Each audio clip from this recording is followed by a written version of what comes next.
22-year-old Marie Welch was last seen outside her apartment in the Lyles-Saratoga Avenue neighborhood shortly after 12:30 Monday morning by her roommate. Police have reason to believe Marie Welch may be a prostitute and a drug user.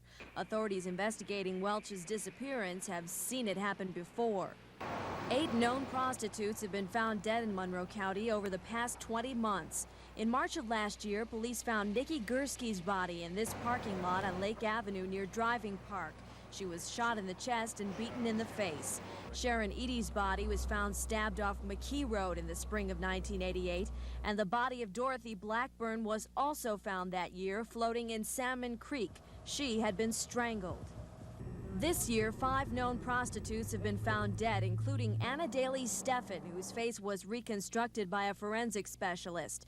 Patricia Ives' body was found near the Genesee River, along with another body that has not yet been identified. Jacqueline Dicker's body was found off Route 490 in Gates, and Linda Lee Himes was struck by a car on Route 490 West near the 390 split just last month. Police say there are similarities between all of these deaths and disappearances. All of them were young women in their 20s and early 30s. All of them were believed to have been on drugs. All of them were prostitutes who at one time or another worked in this neighborhood. Meeting strange people at nighttime sets them up, and the nature of the business is dangerous. And then you fuel it with drugs, which is certainly a dangerous business, and something both physically and to get involved in at all, your mental health and your physical health and the people you deal with in that field certainly sets these young women up for more dangerous situations than normal people. None of this is apparent. And we haven't The only found thing is drugs. drugs and working the streets. Right. I think we have, but that's not getting down to some cracks. They're all locked up. I think I have. Now, I think if you look back when Dr. Rodriguez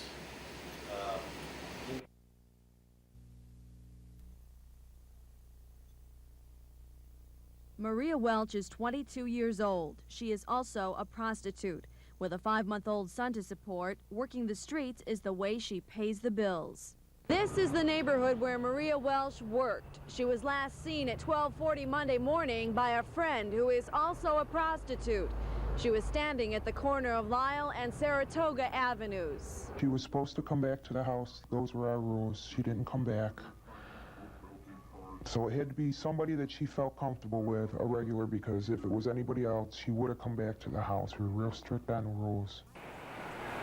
With no pimp to answer to, Karen says a set of rules is still important. The rules are a form of protection, but early Monday morning, the rules were broken. You had 45 minutes to get a date and get back, and if it took longer, you left the streets and you come back and let them know that you weren't picked up yet. And if one got picked up first, the other one was to come back to the house. Hey! Hey! James Miller left his wife of 38 years to live with Maria Welch and their 5-month-old son, Brad. As much as Maria's profession worried him, Miller says he never interfered. A lot of times I was worried about her when she went out, but she was a little feisty girl and lifting weights and like that, and I figured she could handle herself. As a mother, friends describe Maria as caring and responsible, someone who would never leave her son unattended. Maria also had a drug habit, one Miller says she was trying to kick. Before going out turning tricks Monday morning, Miller says Maria told him she was afraid. She told me, she said, I'm scared to death to go out. Risking your life in all ways, diseases, getting killed. There's a lot of sick men out there. It's quick, easy money. Business to be in these days.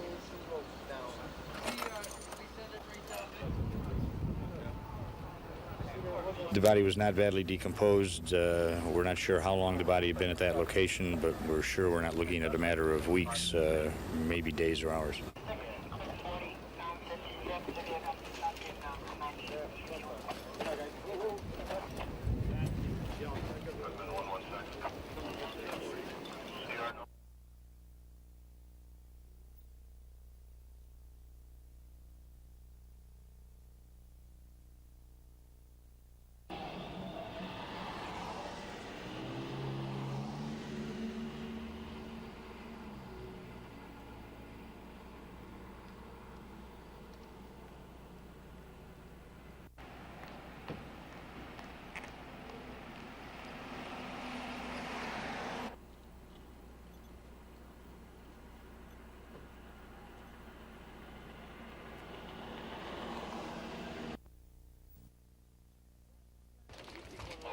Frances Brown's body is the third discovered in the Genesee River Gorge area in the last 3 weeks. The body of Patricia Ives, a young prostitute, was found 2 weeks ago behind the Maplewood YMCA with no apparent wounds. The cause of death is yet to be determined.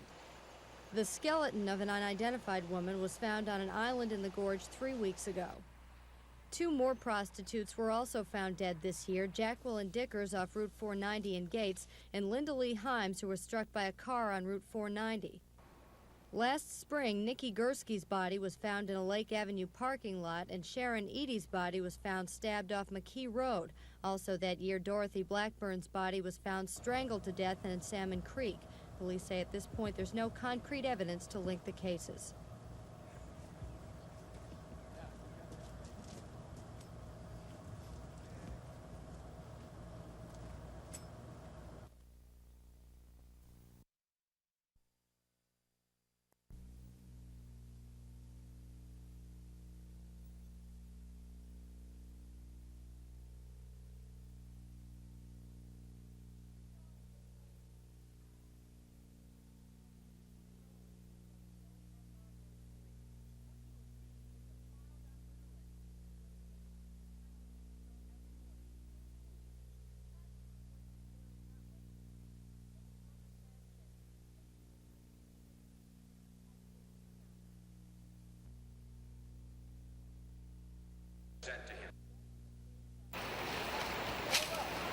Dozens of police officers spent the day combing the Genesee River Gorge for clues. We've had a couple of bodies that have been found in this area, and we're concerned about it. We still have a missing person out there. We just don't know what we may find. It's just a search. The skeletal remains of a woman still identified were found in the gorge 3 weeks ago. A week later, the body of Patricia Ives, a city prostitute, was discovered behind the Maplewood YMCA, and Frances Brown's body was found Saturday. Police say at least 8 women with ties to prostitution have been found dead in Monroe County in the last year and a half. Those cases are still unsolved, and police are investigating a link. We're looking at each and every one of them as separate and distinct, but as possibly having a thread that may weave through them. But I don't see them all as being related. I see there's a potential of some of them as being related, only a potential.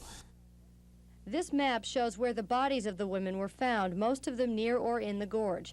Ricard says the method of killing varied from case to case, but says there are some similarities. At this point, there are some similarities, but very few similarities in the method that the crime was committed. We're finding area similar, Lake Lyle driving park area, the profession, prostitution, and we're finding a cocaine link with the majority of them. Police are still looking for a 9th woman who we told you about last week, 22-year-old Maria Welch. She's been missing since last Monday.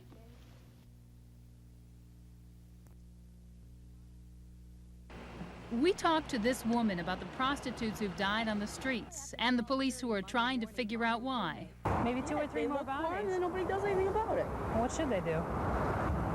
Well, I think if it was the mayor's daughter or whoever, I think it would find out who does. These people are educated in finding criminals. Did you know Frances Brown, the latest one that they've got a name on? I've known 3 of them. I don't know her though. I know Which ones have you known? Patty Eyes, Dottie Blackburn. The woman she refers to as Patty Ives was found dead near the Genesee River 2 weeks ago. Police have confirmed the victim was a prostitute, but not the manner in which she died. See, they don't know. They don't tell her. They don't know. They won't tell anybody anything. Well, they've all been easy victims. So why? What made them easy victims? Because they walk the streets. What makes it easier? Yeah. You know, whoever's doing it didn't really have much of a brain to conjure up how to kill them. They were easy to find. I mean, do you have anyone watching over you at least, or? God.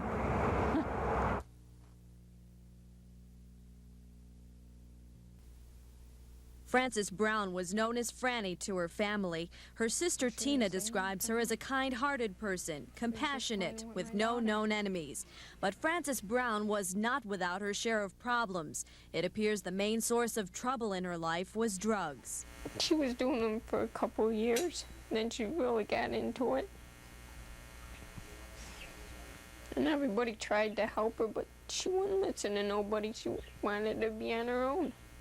Frances Brown's family says she may have been a drug addict, but one thing she definitely was not, they say, was a prostitute. Because of all the other people that were found down there, because they were involved in prostitution. So they think she was, because she was found down there, that she's the same thing, but she wasn't. She wasn't that kind of a person. At 22 years old, Brown's body was found Saturday, strangled in the Genesee River Gorge. Another West Side family is suffering. 22-year-old Maria Welch has been missing since early last Monday morning. Maria's mother and sister call her caring and honest, a talented artist who had a normal childhood. But Maria's life changed in her teens when she got into a rough crowd and cocaine. Her and I have talked about her drugs. She knows that I would help her. I've offered to. I do know that she wanted off of them. Maria Welch's mother is praying her daughter, who she admits may have sold herself to buy cocaine, is not in danger. I'm frightened for her. I want to know where she is. I want to know if she's okay. I want to know if she's dead or alive. The only alternative now is to wait.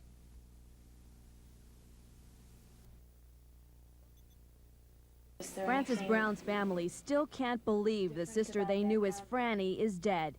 Kind-hearted, compassionate, and well-liked. Those are the qualities Frances Brown's family remembers. A woman with no known enemies. Frances Brown's body was found Saturday strangled in the Genesee River Gorge. She had nothing against nobody. She had no enemies that we know of. She had a lot of friends, a lot of people that would help her. No one that would do anything like this to her. There was a dark side to Frances Brown's life. Her family confirms the fact that she was a heavy drug user. One thing the Browns say Franny was not was a prostitute. Because of all the other people that were found down there, because they were involved in prostitution.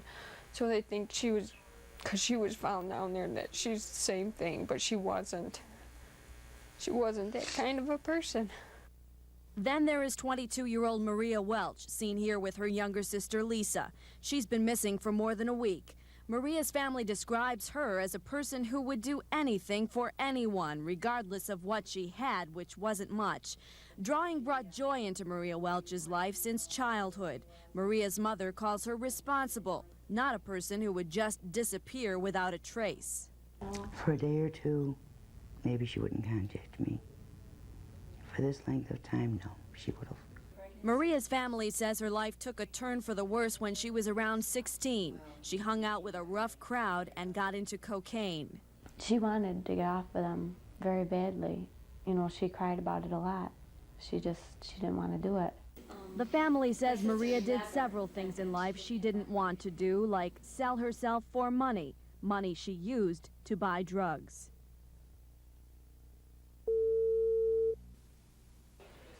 The body was found beneath leaves behind a camping trailer about 11:30 this morning. The trailer was parked in the backyard of an apartment house at 320 Meg Street.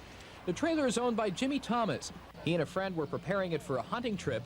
Thomas had bent down to look at something on the trailer when he made the grim discovery. So when I straightened up, I pulled my foot off of it and I uncovered a little of the head, you know.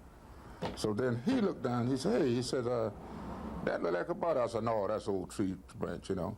He said, no, he said, that's a body. So I just brushed it again with my feet. Sure enough, there's a body. This afternoon, police were releasing few details. They believe her body was intentionally hidden and that she died sometime overnight. They would not say if she was killed in the spot where the body was found. This is the fourth female found dead in the past 3 weeks. Police say it's too soon to say if there's any connection with those or the unsolved deaths of 5 other women over the last 2 years. Some of those women were prostitutes and had drug habits. It's too early in the investigation to even begin to indicate that.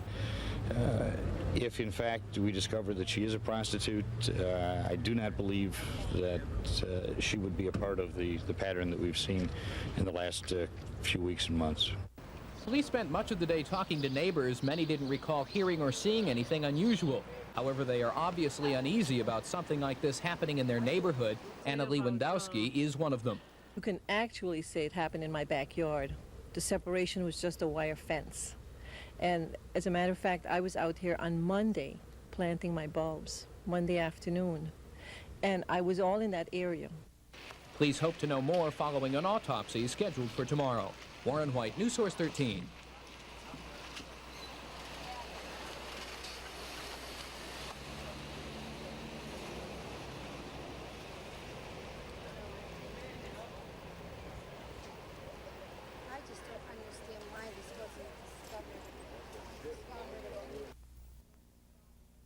Kimberly Logan's body was discovered under a pile of leaves behind a trailer in the backyard of 320 Meg Street. The medical examiner says Logan had only been dead between 8 and 12 hours. Police believe Logan's body was intentionally hidden, but they say it is too soon to say if Logan's death is in any way connected to the deaths of 8 other women in the past year and a half. I do not believe that she would be a part of the pattern that we've seen in the last few weeks and months. In an off-camera interview, Kimberly Logan's mother could only wonder how anyone would want to kill a petite young woman weighing all of about 95 pounds.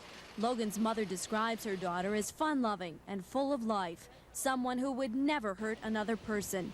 But Kimberly Logan did have problems. Her mother confirms she did use drugs and that she may have been a prostitute. Indeed, News Source 13 has learned that Logan had been in trouble with police many times before. Her record shows a long list of prostitution-related arrests. In 1977, she was charged with loitering for the purposes of prostitution. 2 years later, 3 more arrests, 2 more for loitering and 1 for prostitution. The only conviction, however, was for disorderly conduct in an area frequented by prostitutes. She was sentenced to 15 days in jail. Kimberly Logan is the 4th woman to be found dead in the past 3 weeks. It's something that concerns the police very much and concerns the district attorney's office, and I would think that anybody thinking about going out and engaging in some type of prostitution activity really should have their heads examined.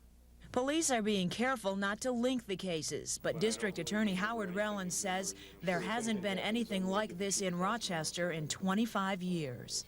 9 unsolved deaths of young women, beginning back in 1988 when the body of Nikki Gursky was found in the city. In the last 4 weeks, 22-year-old Frances Brown, 25-year-old Patricia Ives, 35-year-old Linda Lee Himes, and 30-year-old Kimberly Logan were all found dead. All are linked to prostitution, and except for Logan, all are known to have worked the same beat, Lisle, Saratoga. 22-year-old Maria Welsh, another known prostitute from this area, is still missing. The cases have officials concerned. Mayor Tom Ryan told News Source 13 he is keeping in close touch with police. Well, we're concerned every time there's one incident. It doesn't make a difference. We're concerned about it, and I know they're working in it. The district attorney's office has been working right along with police, and Relland says often the next step in these types of cases is appointing a task force. A task force pools information, and if anyone else receives information, any other police agency from people who don't want to be identified, sometimes a task force is beneficial in order to get further information. It seemed a fitting morning for a funeral. The sky was gray with heavy clouds, and there was a cold drizzle as friends and relatives gathered to say a final goodbye to the woman they knew as Franny. 22-year-old Frances Brown was eulogized as a kind-hearted person who would do anything to help anyone. She liked music, wrote poetry, and enjoyed the time she spent on her grandmother's farm in Albion. Her death was a violent contrast to the good things mourners were remembering about her life. She was murdered, her nude body found Saturday in the Genesee River Gorge. She had been strangled. Her sister says that makes accepting Franny's death all the more painful. That we all will miss her very much. She was young. She was a young girl. It's hard for everybody. At Falls Cemetery, dozens of loved ones hugged and laid flowers on Franny's grave, remembering the good things. She was kind to everybody. She was generous, We were close. And then, she used to go away for a while, but then last couple of days of her life, she was with the family. Frances Brown's body was laid to rest today, but the questions surrounding her death remain. The ordeal for loved ones won't end until they get some answers. Peg Rasconi, News Source 13.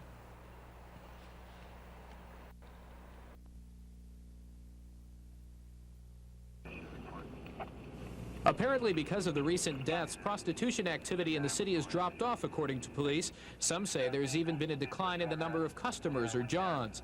Police are warning prostitutes that they should be concerned. However, police are emphasizing that the string of deaths should not cause all women to live in fear. I do not believe, therefore, that the general community of females, either in Rochester or Monroe County, is at risk because of these homicides, but there is no question or doubt that any prostitute or any woman working on the street as a prostitute is definitely a potential victim. Police are investigating the deaths of 10 women whose bodies have been found since December 1987. 9 of them had records of prostitution arrests and a history of cocaine use. Not all of the deaths have been labeled homicides. But the latest case, that of 30-year-old Kimberly Logan today, got that classification. The medical examiner said she died of blunt abdominal trauma. Her body was found under leaves behind a camping trailer in the backyard of a Meg Street apartment house. She lived nearby on the same street with her boyfriend.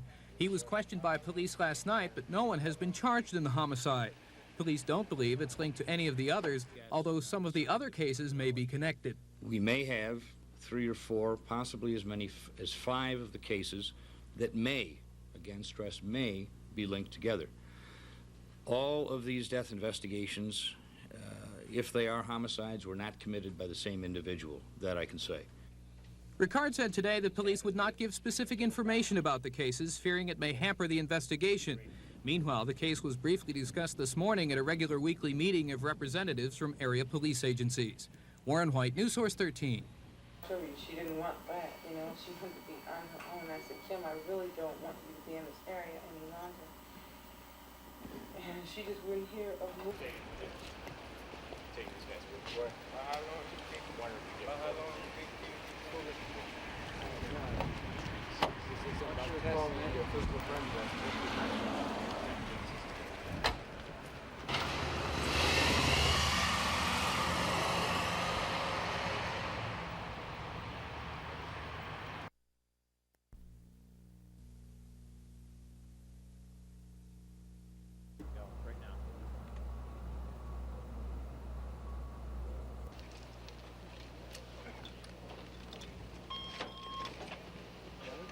We may have 3 or 4, possibly as many as 5 of the cases that may, again stress may, be linked together. All of these death investigations, if they are homicides, were not committed by the same individual, that I can say. It has happened with other crimes. We have experienced.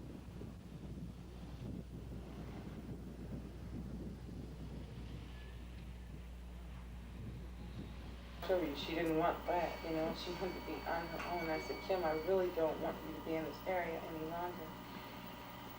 And she just wouldn't hear of moving. Take this guy's word. How long do you think? How long do you think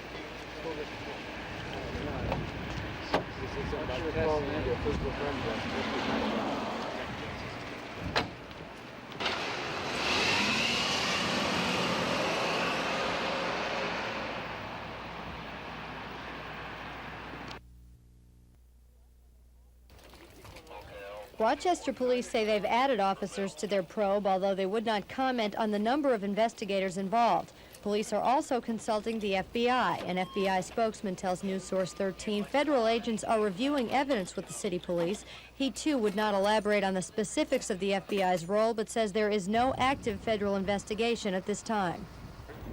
The discovery of Kimberly Logan's body Wednesday under some leaves on Meg Street brought the count to 9. 9 women with ties to prostitution found dead in Monroe County since December 1987. All 9 cases unsolved. As police investigate a potential link between some of the deaths, a criminology expert tells News Source 13 police have a tough task. The police need to find patterns. They need to find motives for these slayings. Those are the 2 most difficult things to get a handle on. Although the victims had links to drugs and prostitution, Violante says it would take something else to indicate a serial killer. These slayings were not all committed in the same way. There were different methods used. Now, if we had a situation where 5 people were victimized and 5 people were stabbed, or all 5 were shot, then we have a very discernible pattern. Tomorrow it'll be a week since a fisherman found Frances Brown's body here at the Genesee River Gorge. 4 of the others have also been found in this general area. Now, although bodies were found here, homicides may have been committed somewhere else, and it's that lack of a crime scene that frustrates investigators. In the meantime, police are working the streets, warning prostitutes of the danger and hoping someone has the information they need to crack one or more of the cases. Peg Rasconi, News Source 13.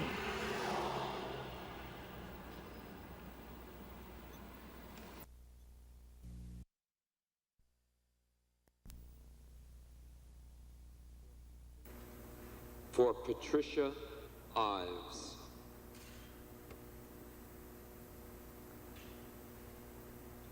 For Kimberly Logan.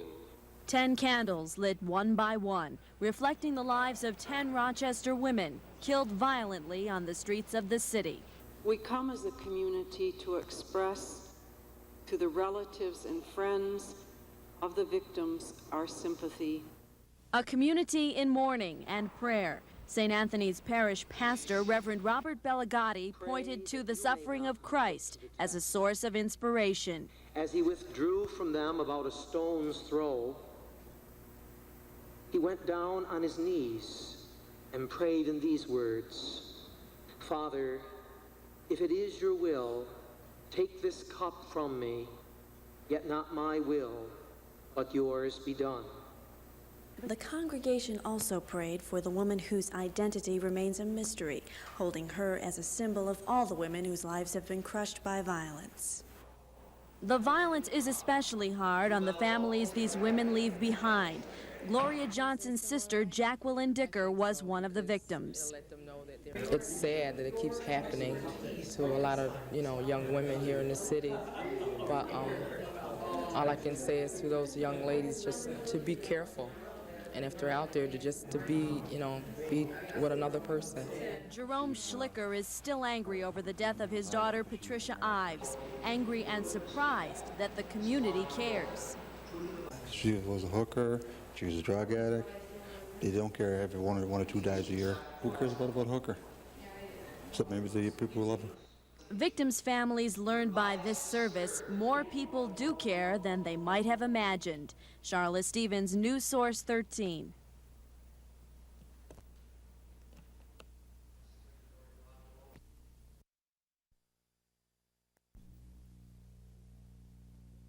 Officers in Rochester. James Martin is with the Bristol County District Attorney's Office in Massachusetts. He says his men have been in contact with Rochester police for the last week and a half. There are some similarities.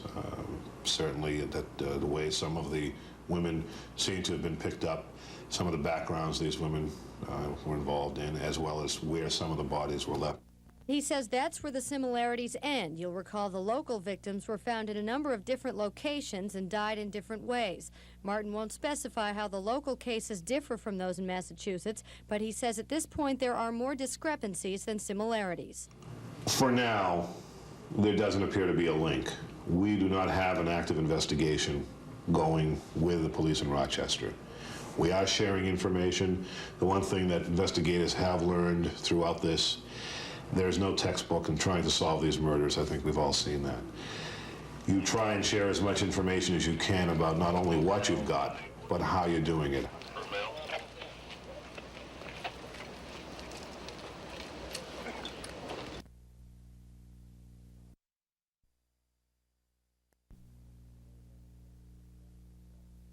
Corey, if I attempted to run the prostitutes off the street or violate, I'm not sure about finances. Especially wish that we could be announcing something. Can you give us like the whole...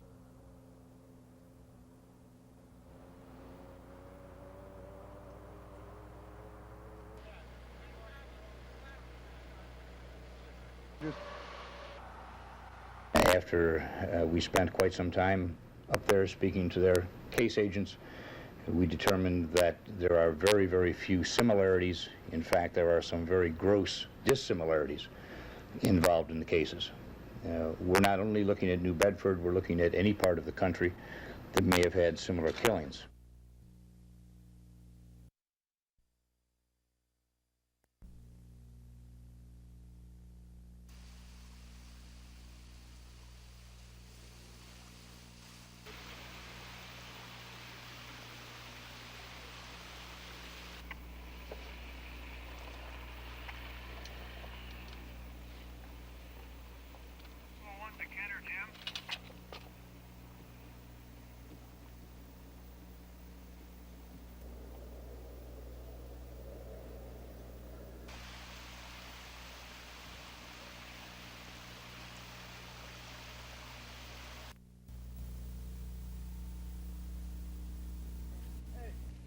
Police say someone deliberately tried to hide the woman's body amongst the brush in a remote section of Rochester's Turning Point Park. Authorities say the unidentified woman had been dead about 4 weeks and probably would not have been discovered until spring if it hadn't been for a curious dog. The body was found by someone who was out walking his dog. The dog apparently keyed on the body. He went down to find out what the dog had found and discovered the body and called police. The woman's decomposed body is the fourth to be found in the Genesee River Gorge area in the past month. The skeletal remains of a woman were found on Seth Green Island October 21st. 6 days later, Patricia Ives' body was found behind the Driving Park YMCA. Just 12 days ago, Frances Brown's body was found in the gorge. Police have identified Brown and Ives as drug users and prostitutes. Police are also investigating the deaths of 6 other prostitutes killed in the past 2 years. Is there anything at this point that would lead you to link it with the others that have been found in the gorge in recent weeks? The fact that it's a female white that's murdered and found in a desolate area may be a link to the others, but we won't have any more information until we get identification of the body and we do some toxicology tests through the medical examiner's office. At this point, authorities have several major hurdles to overcome before they can even begin to look for the person or persons who may be responsible for the woman's death. The question is, will they be able to overcome these hurdles before another woman's body turns up in the gorge? Jim Redmond, News Source 13.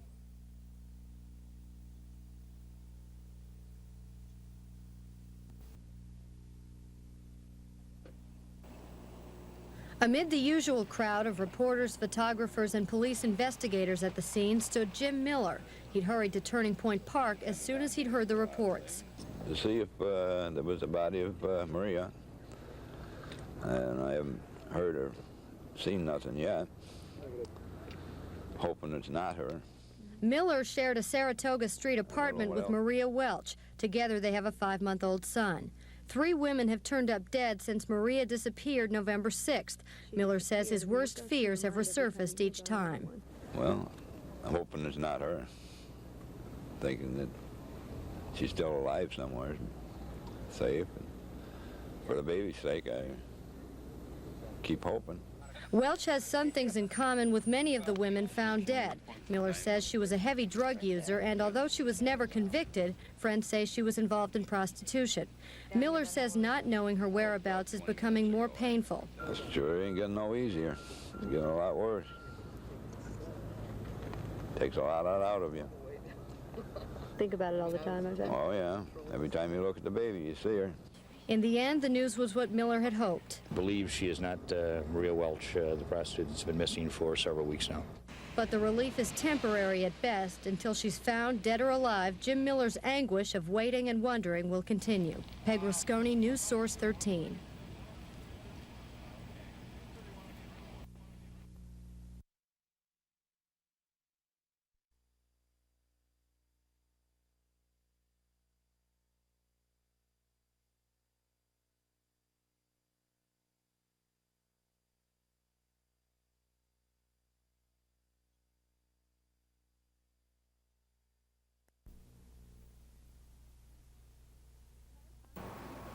Ten unsolved deaths, beginning with Nikki Gursky back in 1988. In recent weeks, 22-year-old Frances Brown, 25-year-old Patricia Ives, 35-year-old Linda Lee Himes, 30-year-old Kimberly Logan, and now the discovery of another woman's body. Barbara Moore is president of the Greater Rochester chapter of NOW. She says the group is saddened and outraged by the deaths. When something like this happens, so many women are murdered in such a short time. It really shows once again so explicitly how much hatred there may be against women. We don't know if this is the case, but it really does point again to men and hating women. Members of NOW discussed the deaths just last week and had originally thought of holding a rally, but will instead issue a formal statement they hope will drive home one main point. Violence against women is not acceptable. It is something that needs to be changed, and we want to make sure that that message gets out, that it doesn't take another woman's life to put this message across.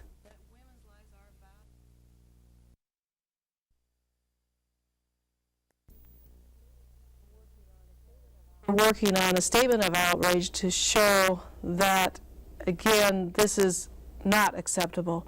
violence against women is not acceptable. It is something that needs to be changed, and we want to make sure that that message gets out, that it doesn't take another woman's life to put this message across.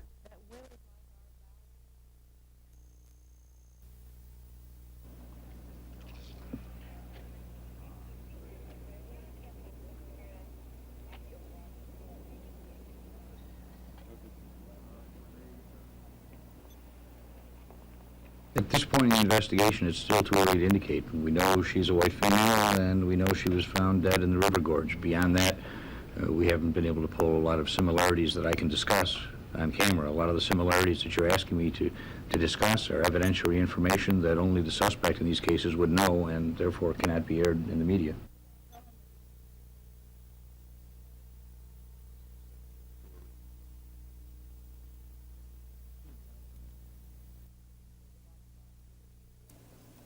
Rochester police say the body found hidden in the brush of Turning Point Park yesterday was that of 29-year-old June Stott. Stott is the fourth woman to be found dead in the Genesee River Gorge area in the past 5 weeks. Unlike some of the other victims, police say Stott was not a prostitute, nor do they have any evidence that she was involved with drugs like the others were. Police say Stott was last seen around October 23rd, but her companion did not report her missing until November 11th. At first, I didn't think, that anything happened. I figured, well, maybe she got tired of me and she found somebody else. So I waited 2 weeks, But then when all these things started happening, I started to worry. And I says, well, it's time I called the police. Joseph Tibbet said Stott liked to walk and roam the streets. During the day, she just liked to walk around. But she always would be there to meet me at Forest. She was last seen downtown about October 23rd near the apartment building where she stayed with a companion. It may be just a coincidence, but the apartment building was, until earlier this year, home to Kimberly Logan, a prostitute found dead on Meg Street November 15th. But police say it is too soon to link any of the 11 unsolved killings with women victims, and they are investigating each as separate incidents. Obviously, it would be easier to look for one person, but I don't think we're just looking for one person. I think we're looking for several people. I may be wrong, as I've explained beforehand. At best, this is speculation. It's educated guess. It's comparing some things you have at the scene. News of the killings has prompted numerous calls to 911 from tipsters, but police are hoping to hear again from a man who called last night, adamantly trying to speak with the deputy chief himself. If he would call back again, leave his telephone number or a method for me to get a hold of him, I'll contact him as soon as I can. I don't know what he may play, what role he may play in this case, what information he may have, but the person was adamant in getting a hold of me, and I would like to at least make contact with him if he still wishes to speak to me.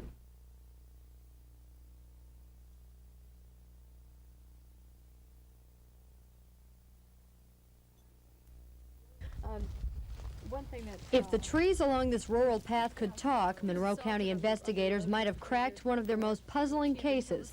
A year ago next week, on a day much like today, 74-year-old Viola Manville took her daily walk along this isolated old railroad bed in Hilton. She was found there later in the day, beaten to death. That's really all we know for sure right now. We've conducted hundreds of interviews and several thousand man-hours, and we're still no closer today than we were a day after it happened to finding out who did it. We've taken as many avenues as we had, and as I say, the remote location here is our main problem. No witnesses. We're just interviewing and interviewing and interviewing and hoping that we eventually get a break. While investigators have no witnesses, they have one clue. They say a Crossman Arms American Classic BB gun like this one was the blunt object used in the murder. Pieces of the gun were found near the body. We recovered a portion of the handle, one side of the handle, and a broken part of this back strap that was between the two grips. Time hasn't made the investigation any easier, and time hasn't erased the scars the brutal crime left on this small community. When you have a community like this that's quite an outgoing community and very trusting community, it seems very strange that something like this would happen. I don't allow my daughters out at night after dark anymore, and yes, it's, you definitely are much more aware and cautious. Investigators are optimistic and still actively pursuing answers. They say they're confident someone has information which may not seem significant, but is just what investigators need to solve the case. Peg Rasconi, News Source 13.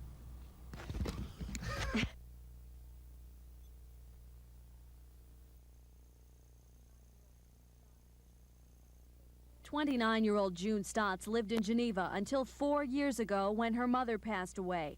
June's sister, who declined to go on camera, says June lived the life of a homeless person for a while on the streets.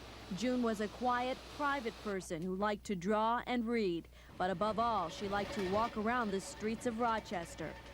June Stotts lived on the 5th floor of this apartment building at 35 Chestnut Street for the past 3 years of her life.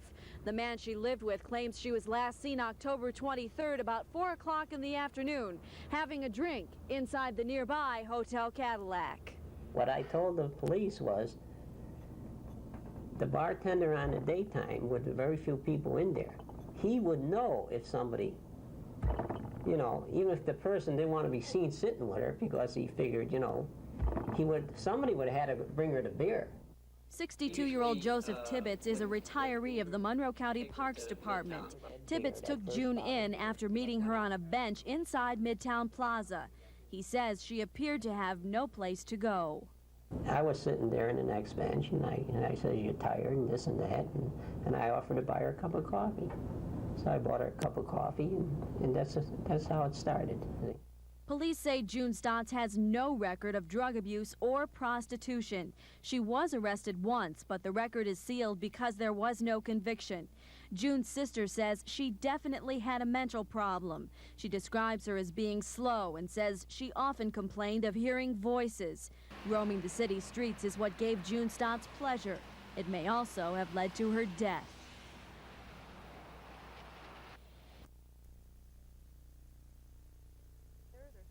And when the news came on tonight, the 6 o'clock news, I was in the jail, and the girls, you could hear a pin drop. The talk on the street is about June Stotts, the latest in a long list of slain women. Esther Ostertag visited friends in the jail tonight. It is the talk there, too. 36-year-old Ostertag has made it her personal mission to look for prostitutes and other women on the street in need, to help them, to warn them. Prostitutes. This girl was probably minding her own business and in an area where she probably goes very frequently, and she didn't, I'm sure she, you know, that not all these girls were in the same situations. When she is not driving around, Esther is visiting area coffee shops and restaurants where the women hang out. Since the recent killings, she brings along a friend, Mike, for security. But fear has not kept everyone off the street. We ran into a woman walking the street tonight, a known prostitute, one of Esther's friends. They won't use weapons, they won't carry a weapon, they won't stay off the street, and the police are really doing everything they can, I think. With the death of June Stott has come the harsh reality that no woman is safe. It has made Esther's job a lot tougher. No woman is safe on the streets. She's easy prey. There's somebody or somebodies, more than one, that's doing this.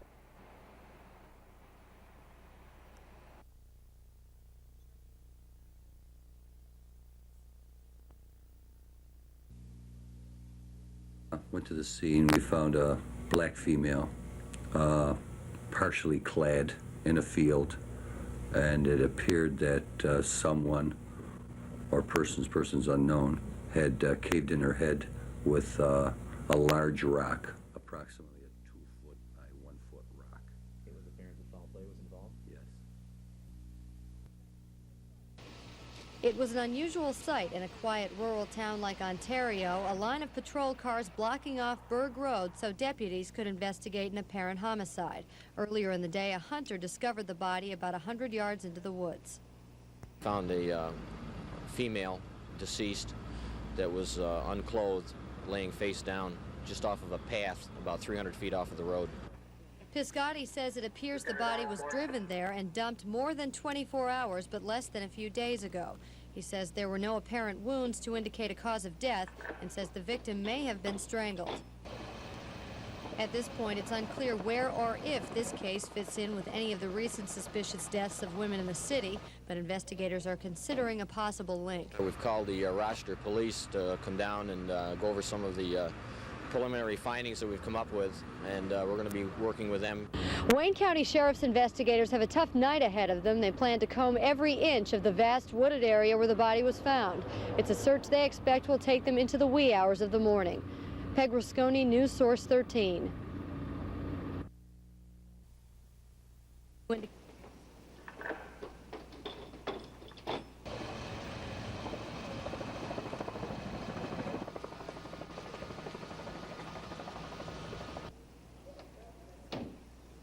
We've called the Rochester police to come down and go over some of the preliminary findings that we've come up with, and we're going to be working with them.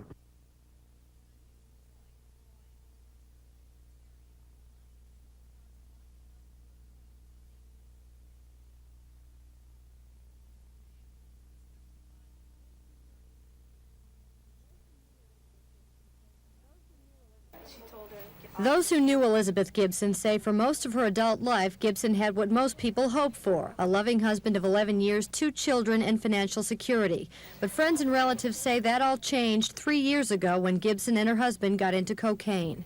The past year, it's been real bad, and you know, everyone tried to tell her and him, you know, you guys got to stop this. And they made efforts to try to get off of it, but the drugs just overwhelmed them both, and there was nothing either of them could do other than what they were doing. Friends say it got to the point where Gibson was walking the streets for drug money. In fact, Gibson had been convicted of prostitution.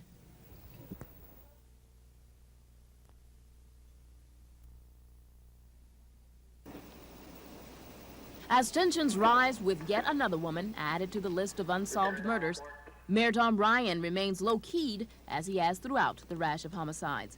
The mayor was offended when asked if his low profile had anything to do with the victims being prostitutes. Oh, I think that's uncalled for. I just said I think we're concerned about the families and the relatives and the friends of the victims, and we're doing everything possible we can to find a solution. Still, with a string of unsolved murders unmatched in Monroe County history, there has not been a large public outcry denouncing the killer or killers. No reward has been posted, and in fact, a member of a neighborhood group is quoted as saying, because the women are prostitutes, there's not enough interest to raise money for a reward. In the neighborhood where many of the victims lived, and where some worked as prostitutes, people sympathized with the dead women. But many implied the women asked for it. Why would they allow themselves to even be out there like that, you know, with so much going on, or what have you? You never know what you're going to catch, or who might catch you in that matter. District Attorney Howard Rellin says drug addiction often leads a woman to sell her body for money. But Rellin says police are desperate to solve the murders regardless of the women's background. Anytime you have 13 people killed under very unusual circumstances, everyone is very concerned about it. Rellin would not confirm if a serial killer is operating, but as Patrice Walsh reports, police are looking into every possibility.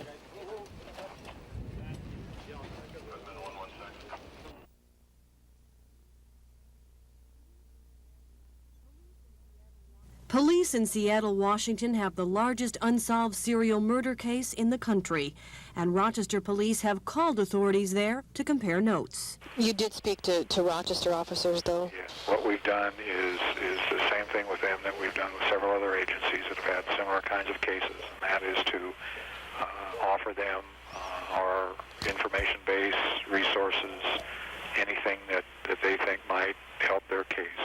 And there is plenty of information on the killings, which began with the discovery of one body in 1982 and ended 2 years later with 41 victims. All but 2 were prostitutes. Several were strangled.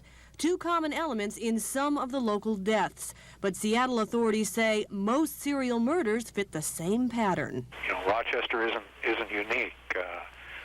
For a while, we thought that we had the franchise on this kind of thing. We had Ted Bundy here in our county. We had Kenneth Bianchi, who later became the Hillside Strangler here in our area, and then this nightmare. Police in New Bedford, Massachusetts are faced with the same nightmare. And again, most of the victims are prostitutes. Local psychiatrist Dr. Russell Barton says that's often the case with serial killings because he says prostitutes are easy targets. And Barton says the local murders seem to point to one suspect. The fact that they are in the same geographical area and they're occurring during the same span of time over the last 2 or 3 months suggests that it may be the work of one person. Barton once treated Joseph Christopher, known as the .22 caliber killer. Christopher was convicted of killing several black men in Buffalo and New York City, as well as one Rochester man. Other serial killers have also had Rochester ties. Kenneth Bianchi, called the Hillside Strangler after a series of murders in California, once lived here. And Christopher Wilder passed through the area on a nationwide killing spree back in 1984. Dr. Barton says, like most serial killers, they didn't leave a lot of clues because they didn't want to get caught. That's why he says serial murders like the Green River killings remain unsolved. Patrice Walsh, News Source 13.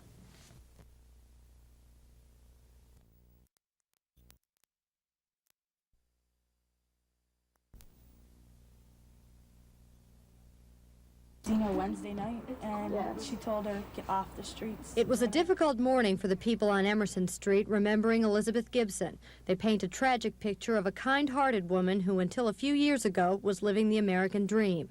29-year-old Gibson had a husband, 2 children, and in happier days, financial stability. She had a nice family. They were the type of people you looked up to and said, God, I want to have a family like that. Friends say Gibson's life took a turn for the worse 3 years ago when she and her husband got into cocaine. Loved ones begged them to go straight, but they were lost to addiction. It got real bad the past year. It's been real bad. And you know, everyone tried to tell her and him, you know, you guys got to stop this. And they made efforts to try to get off of it, but the drugs just overwhelmed them both. Friends say Gibson's cocaine habit took her to the streets of the city's northwest side. Like many others here, she turned to prostitution to get money for drugs. It was a lifestyle that made her vulnerable, and sometime over the weekend, it made her a victim. Gibson had the sad distinction of being the 13th city woman found dead in the last 2 years. A hunter discovered her body yesterday in a wooded area of Wayne County. Wayne County Sheriff says Gibson's death is being treated as if it's linked to some of the others. Whenever certain parts of that case match up with other cases, we always treat them the same. And we work on them as if they were, you know, all linked together. At this point, Piscotti says all investigators can do is look for the information they need to solve this case and others. Without those answers, friends and family can only deal with the grief and wonder how a woman they love became a killer's victim. Peg Rasconi, News Source 13.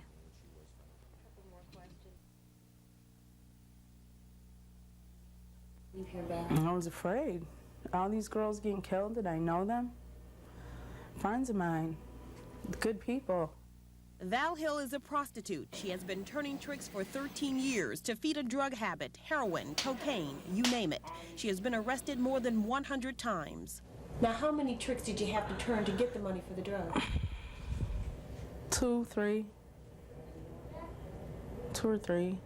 But it's a 24-hour-a-day thing. Val is now on the run. She is running from a killer. She has left Rochester. Of the 13 women killed, Val knew almost half of them, worked the streets with them. She saw Liz Gibson, the latest victim, just 2 weeks ago. She was afraid of what was happening. And she told me that she wasn't getting in the car with someone she didn't know. But she could have been desperate, too. I don't know. Her husband was always with her, you said? Always. He walked around, followed her around, and waited for her, and watched her. So he had to have seen who she got in with. Val says it is a hard life. You are at the mercy of the John and the drugs. She herself has been threatened and even roughed up. And she says a friend, another prostitute, just barely escaped from one man with her life. She ended up having to run from him, call the police. She had to run to a neighbor's house by where he lived. Valerie, who do you think is killing these women? I have no idea. None whatsoever. But I think it's someone they know.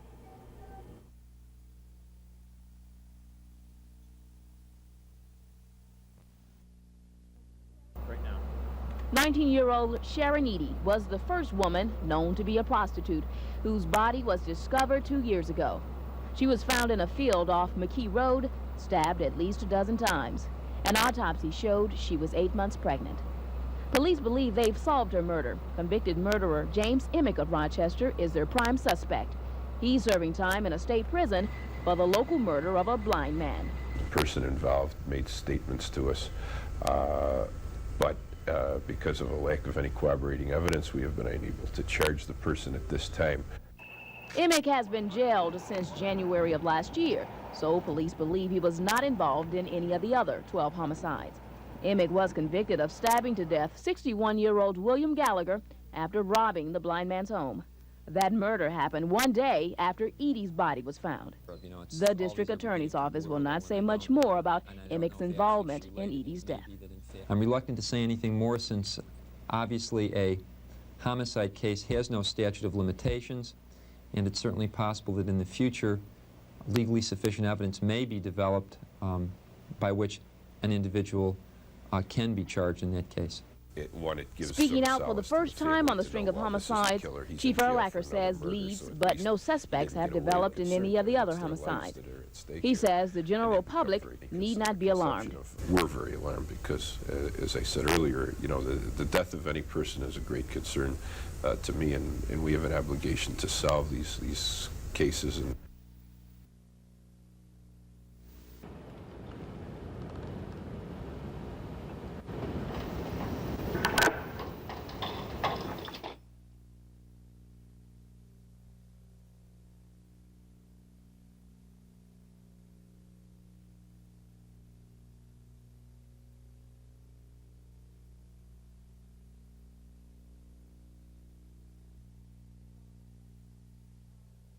Ron came over to my house and was banging on the door, and he said, "Please let me in, I have to call 911.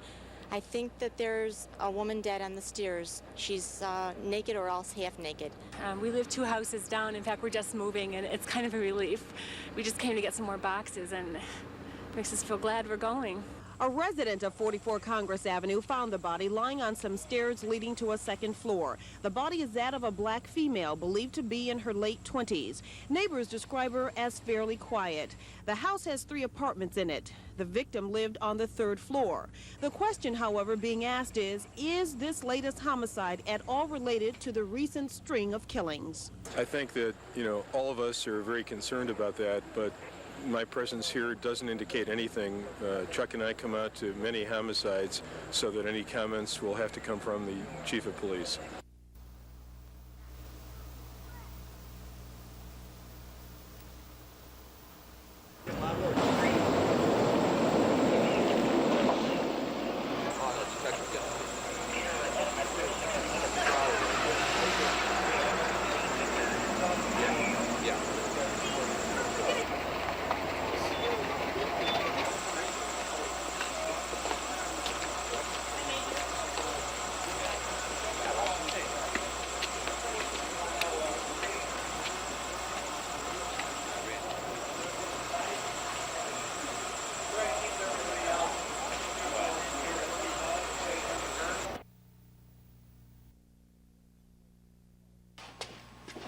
Year-old Susan Cross was stabbed to death inside Gordon Rowe's apartment October 20th.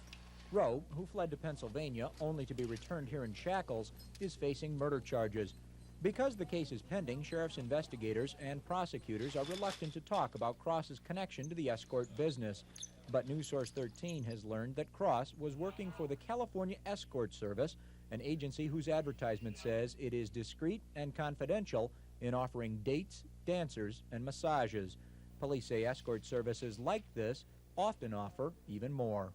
The services will certainly provide an escort. I mean, if that's what you're really looking for, is to have a young lady escort you to a dinner or some kind of a function, they'll provide that for you. In my opinion, though, that I believe that the escort services here are nothing more than a front for prostitution.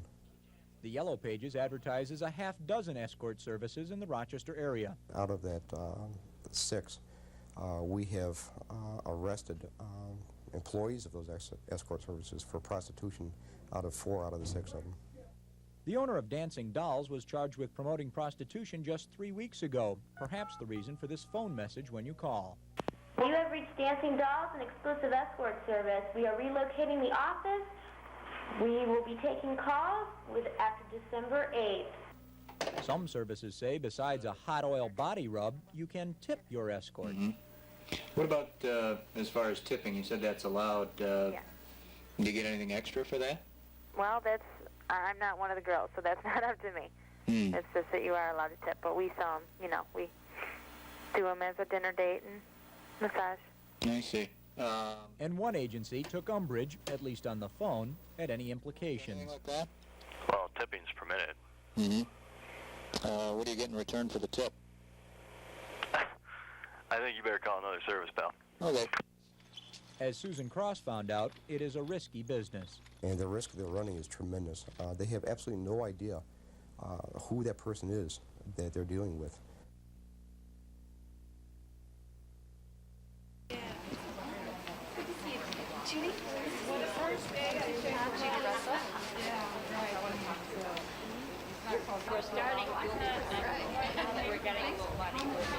Shirley, June, Elizabeth, and Denise. We did not know you, but we mourn the loss of each of you. We recognize the violence you received as violence against all women. Your death could be ours. Thank you. Thanks for being here. Thank you very much. At St. Mark's Church in Greece, friends and family said a final goodbye to Elizabeth Gibson. The 29-year-old mother of two was found dead Monday in a wooded area in Wayne County. Her death marked the 13th body of a Rochester woman found murdered in the past 2 years. Gibson, like all but two of the victims, had a record for prostitution. It doesn't matter, you know, if a person is labeled as a prostitute or a thief or anything. They're still human beings. They're still people, and they still need love, and they need to be loved, and they need a chance. Ostertag tried to help Gibson, as she has other women of the street. Gibson's funeral was the first of two Ostertag would attend today. June Stotts, the 12th woman found murdered, was mourned in a service 9 people attended. The 29-year-old Stotts was not a prostitute, but liked to walk the streets as a pastime. It was a hobby that led to her death.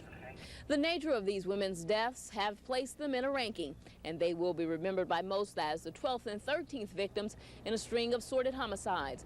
But they were people who were loved and cared for, and today they were mourned and laid to rest. Donna Lacey, News Source 13.